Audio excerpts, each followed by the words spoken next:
Coucou les gars, c'est Artus et Nico. et aujourd'hui on va vous parler de tout ce qu'on a appris après tous les commentaires homophobes qu'on a reçus. Voilà, parce qu'il n'y a pas que les homophobes qui doivent apprendre des choses, nous aussi. On n'avait pas été vraiment confrontés à l'homophobie avant. Non. On avait été confrontés à l'homophobie que genre 3 fois à Saumur. Oui, et 3 fois sur 8 ans. Hein. Ouais.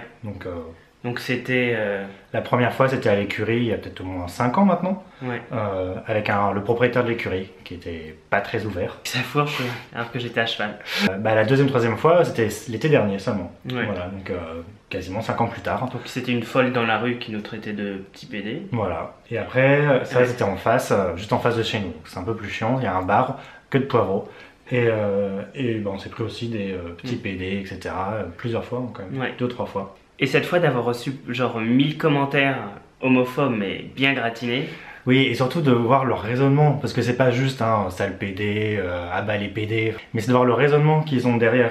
Qu'on est toujours qu'on se victimise dès qu'on nous dit quelque chose, tout ça, et c'est ça qui nous a vraiment appris quelque chose. Voilà, donc ce qu'on a appris, c'est qu'ils ont un vrai raisonnement derrière, et on se rend compte que, du coup, nous aussi, peut-être qu'avant, on jugeait un peu trop facilement les homos, en fait. Ouais. Et ça nous a appris à être plus ouverts et à accepter plus les autres. On a pu être un peu dur suivant les modes de vie d'autres homos, suivant leur catégorie sociale, suivant leur vision politique. Non, parce qu'on était... même si on est assez ouvert, on est un peu conservateur. Ouais, on est resté quand même un peu Saint-Germain-Noir dans l'âme, et il y a Voilà. des choses que bon... Voilà, donc au moins, ces homophobes nous auront un peu ouvert l'esprit. Qu'il faut qu'on moins juger les autres, les gens font ce qu'ils veulent. Juste, moi ce qui me paraît incroyable, c'est d'aller carrément poster un commentaire.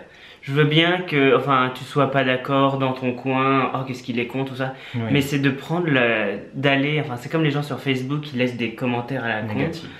Ça, c'est vraiment le truc qui me dépasse, d'avoir cette énergie-là. Oui, c'est l'étape d'après. On jugeait peut-être un peu trop les gens, mais on était poli, c'est-à-dire qu'on n'allait pas emmerder les gens. C'est-à-dire que même si on n'était pas d'accord, on leur disait rien de toute façon, parce qu'on va pas aller critiquer, Même si sur insulter Twitter, en au face. début de Twitter, on a été un peu dur quand même. Ouais, ça sera à refaire, on était jeunes. Et la troisième chose sur laquelle on était vraiment dur, et je pense qu'on va vraiment changer notre discours, c'est sur la Gay Pride. Moi, j'ai jamais été à la Gay Pride. J'ai toujours trouvé que c'était un peu trop, et puis à chaque fois on regardait ça avec mes parents au journal de 20h, et je me disais, oh, j'ai pas vraiment envie d'être assimilé à ça. Oui, voilà. Mais c'est vraiment ça en fait. Le truc, ce qu'on rend compte, c'est que en fait, c'est parce qu'on a peur d'être assimilé à quelque chose que les homophobes n'aiment pas. Donc, c'est eux le problème, c'est pas nous. Donc, au final, c'est pas la Gay Pride le problème. Ils peuvent se prendre avec des plumes dans le cul. De toute façon, Gay Pride ou pas, les homophobes seront homophobes. Ouais. Voilà. Donc maintenant, on dit vive la Gay Pride. Vive la Gay Pride. Voilà.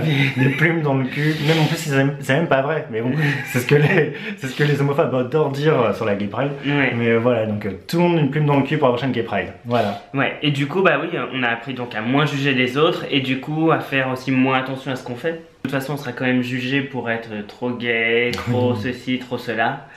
Donc Oui, de toute façon, on ne pourra jamais plaire à tout le monde, et on ne pourra jamais plaire aux homophobes, de toute façon. Ouais. Ou aux homos qui s'assument pas vraiment et qui ont peur d'être jugés par les autres. oui, parce que ça aussi c'est un truc qui nous a étonné, c'est tous ces homos qui sont là à nous dire vous êtes des clichés, arrêtez de vous montrer, tout ça.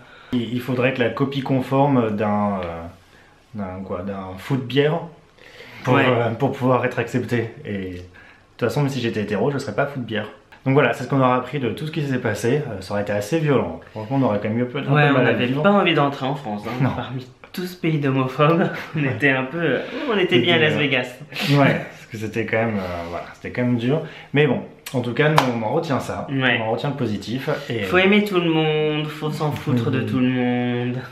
Les gens font ce qu'ils veulent, on fait ce qu'on veut. si vous n'aimez pas, vous regardez pas. Voilà. C'est tout. Parce que bon, c'est YouTube, hein. YouTube c'est public, mais il y a 1 million de vidéos en plus par jour. Si vous voulez pas la voir, vous la verrez pas de toute façon. Hein. Et de toute façon, on fait pas des vidéos pour les homophobes. Donc bon. Non, donc vraiment, allez-vous-en. Bon, en tout cas, on vous souhaite une très bonne année. Ouais. Encore temps de vous le dire. Et puis moins d'homophobie en 2016, ou Ouais. alors même s'il y a de l'homophobie, on s'en fout. Il y a des cons partout. Hein. Oui, on changera pas les cons. Hein. Et il faut surtout pas faire sa vie par rapport à eux. Voilà, ça c'est bien. Allez, on fait plein de bisous. Et puis à très bientôt. Bisous bisous.